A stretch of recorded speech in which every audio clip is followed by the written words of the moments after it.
Speaker Nancy Pelosi declined on Thursday to say whether she'd support the Democratic frontrunner heading into the party convention this summer if that person hasn't locked down a majority of delegates. The person who will be nominated will be the person who has a majority plus one.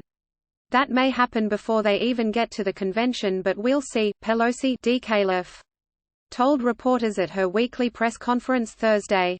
The people will speak and that's what we're listening to. Pelosi's comments come as some moderate Democrats, panicked about the possibility of Senator Bernie Sanders (IVT) winning the presidential nomination, have openly mused about ways to stop him, including at a brokered convention. One option being discussed is pooling support behind a different candidate if Sanders comes into the convention with only a plurality of delegates and doesn't win outright on the first ballot. Pelosi wouldn't directly answer the question when asked if she would advise her members to back the lead candidate at the convention, even if that person only has a plurality of delegates. The rules are very clear: the person who will be nominated for president will be the person who will have the majority of the votes, Pelosi said. We're responsible to win the House of Representatives and that is what we intend to do, and hopefully that victory will also help to win the Senate and to help win the White House. Pelosi's comments come hours before House Democrats head to the Democratic National Committee later Thursday for a briefing on superdelegates. Pelosi downplayed the meeting Thursday as a housekeeping session on the delegate selection process.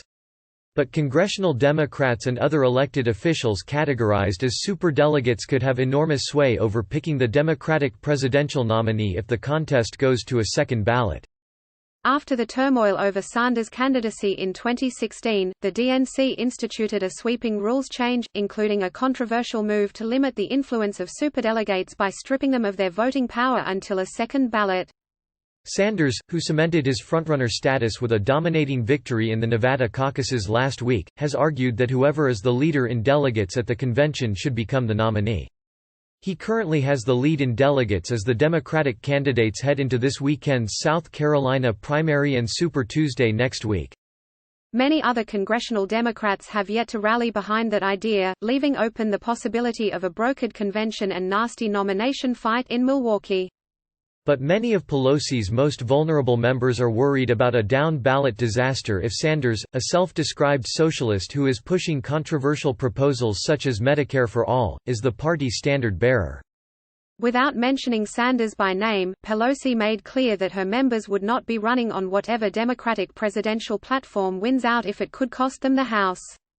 It's not unusual for the party platform or the candidates for president to have their own agenda that they would put forth. And it's not unusual for the House of Representatives to have its agenda as well, she said. We have to win in certain particular areas, we're not about a popular vote in the country, we are district by district. But Pelosi has also repeatedly said Democrats are unified and whoever the eventual nominee is will be embraced by her and the rest of her party. On Thursday she downplayed that idea that Sanders' candidacy could jeopardize Democrats' efforts to hold onto the House. Our responsibility is to win the House.